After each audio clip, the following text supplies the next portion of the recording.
friends, and welcome to today's daily devotion. I'm reading to you from the book of Psalms, the 33rd Psalm, reading verses 4 and 5.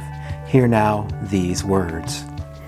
For the word of the Lord is upright, and all his work is done in faithfulness. He loves righteousness and justice. The earth is full of the steadfast love of the Lord. Here the psalmist is describing God's consistency, God's ability to be faithful and to do what God said God would do day after day after day. Now this is such a contrast from the way we human beings typically are. Most of us will bow to the winds of change and will do things differently based on the circumstances or the context in which we're in. So for example, if I know I'm in a room full of Pittsburgh Steelers fans, I'm not going to stand up and say, I don't like the Steelers.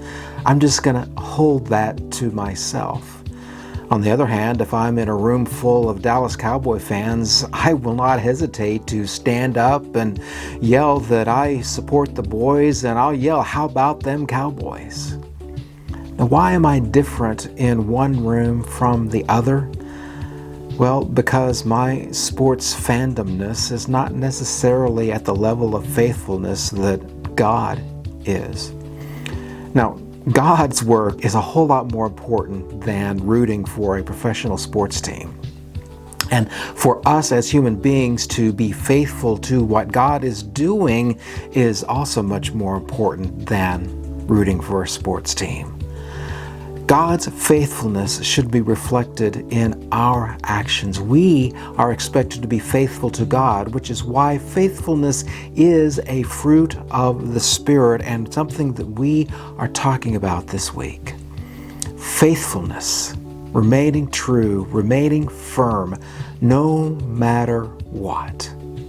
That, my friends, is what the biblical description of righteousness and justice is all about.